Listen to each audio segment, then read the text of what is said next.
Good morning, Southwest Florida. I'm Bri Walling. This Naples Herald Morning Report is sponsored by our friends at Fusillo Kia of Cape Coral. This morning, we'll tell you about Florida hospitals coming up short on doctors, the iconic Florida state crop in urgent need of assistance, and more. Today is Thursday, December 14th, and this is the Morning Report.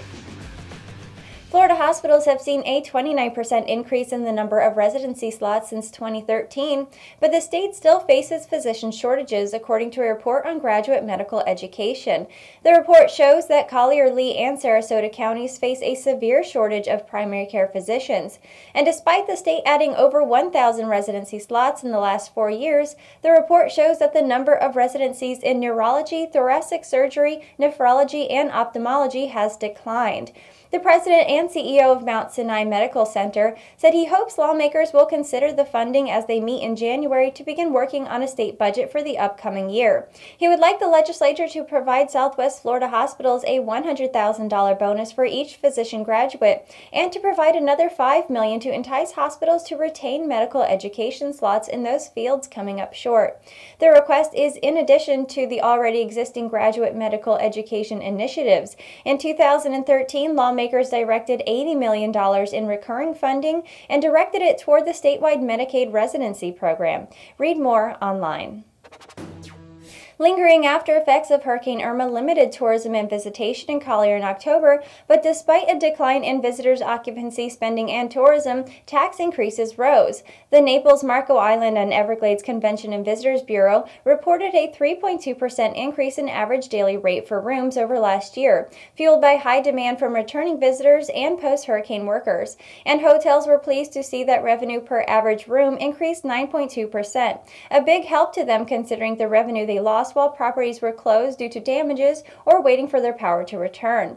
The county recorded $1.2 million in bed tax revenues in October, and part of this change comes from the increase in tourism taxes, with the rate increasing on renting a hotel or short-term rental going from 4 to 5% in September.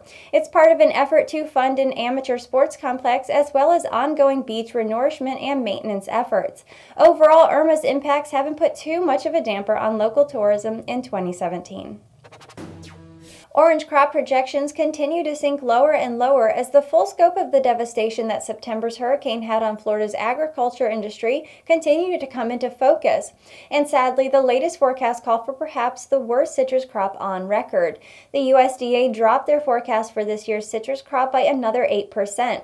And according to the Florida Department of Citrus, the latest reduction underscores the dire need for federal assistance.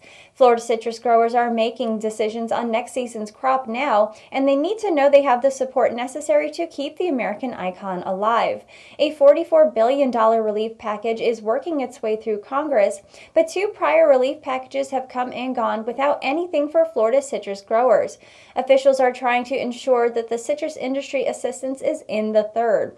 While there are other citrus-producing states, the majority of the nation's orange juice, about 60%, come from Florida oranges.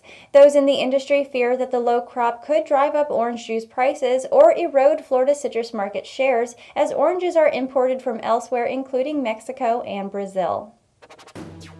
And that was the Morning Report for today. I'm Bri Walling. The Morning Report airs Monday through Friday at 9 a.m. right here at NaplesHerald.com. And don't forget to check out our lunch break that also airs Monday through Friday at 12 p.m. Thank you for watching.